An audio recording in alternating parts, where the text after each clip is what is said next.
আসসালামু আলাইকুম dear viewers, আশা করি আপনারা সবাই ভালো আছেন।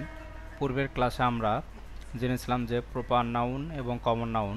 আজকে আমরা এই ক্লাসের মধ্যে জানব প্রপার নাউন এবং কমন নাউনের মধ্যে পার্থক্য।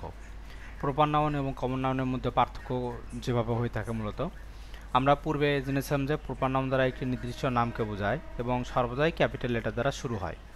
অর্থাৎ প্রপার নাউন চেনার উপায় হচ্ছে আমাদের এটা হচ্ছে একটা নাম হবে এবং সর্বদাই ক্যাপিটাল লেটার দ্বারা শুরু হবে।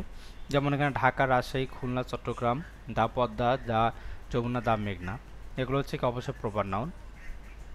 এবং এখানে দেখতে পাচ্ছেন হচ্ছে কমন নাউন। কমন নাউন হচ্ছে নির্দিষ্ট কোনো নাম বোঝায় না, বরং এক জাতীয় সকলকে বোঝায়। এটা হচ্ছে এক জাতীয় সকলকে বোঝায় বলে একে ক্লাসিক নাউন বলা হয় বা কমন নাউন বলা হয়। অর্থাৎ কমন নাউন হচ্ছে এক জাতীয় সকল বিষয়কে বোঝাবে, আর হচ্ছে প্রপার নাউন হচ্ছে একটি নির্দিষ্ট বস্তুকে বোঝাবে। যেমন এখানে আমরা যদি বলি সিটি, সিটি বলতে কি বোঝায়? এখানে শহরকে বোঝায়। শহর মানে হলো এই যে সিটি হচ্ছে অনেকগুলা কি হয়ে থাকে আমাদের শহরের সমন্বয়ে অনেকগুলো হচ্ছে আপনার অনেকগুলো শহর অথবা জেলা, এগুলো সমন্বয়ে আমাদের কি একটা সিটি বা বিভাগ হয়ে থাকে। যেমন ঢাকা একটা কি বিভাগ, রাজশাহী এগুলো কি আমাদের বিভাগ না? এগুলো কি সিটি, অনেকগুলো বিষয়ের সমন্বয়, এক জাতীয় কিছু বিষয়ের সমন্বয়ে আমাদের কি সিটি হয়।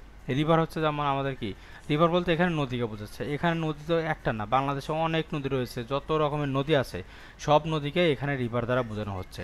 সো এটা হচ্ছে কি এক জাতীয় একটা বস্তুকে বোঝানো হচ্ছে। সো এটা কি হবে? কমন নাউন হবে। এরপর আমরা দেখতে পাচ্ছি Dhaka is a big city. Dhaka একটা কি বড় শহর। এখানে ঢাকা শব্দটি কোন প্রকার নাউন? এটা আমাদের কি পরীক্ষায় আসছিল কর্ম ব্যবস্থাপক ব্যাংকে। এটা অবশ্যই কি ঢাকা একটা কি বড় একটা শহর, ঢাকাকে নির্দিষ্ট করে এখানে কি নাম করে বোঝাচ্ছে। সো এটা কি হবে? Proper noun. Dhaka is a big city, এখানে সিটিকে আমাদের কোন নাউন হবে? তাহলে সিটিটা হচ্ছে কি একটা শহর, তাহলে সিটি হবে কি একটা কমন নাউন। আমরা আশা করি বুঝতে পারছি। Which of the following is not a common noun, কোনটা আমাদের এখানে কমন নাউন নয়? তাহলে ম্যান অনেকগুলো মানুষকে বোঝাচ্ছে, তারপরে ভিলেজ হচ্ছে অনেকগুলো গ্রামের সমন্বয় বোঝাচ্ছে, চিটাগাং তো একটা শহরকে বোঝাচ্ছে, এবং রিভার হচ্ছে অনেকগুলো নদীকে। সো আমাদের চিটাগাং হবে কি এখানে কমন নাউন নয়। এরপর আমরা জানবো হচ্ছে কি প্লুরাল কমন নাউন। আশা করি আপনারা প্রপার নাউন এবং কমন নাউনের মধ্যে পার্থক্যটা বুঝতে পারছেন।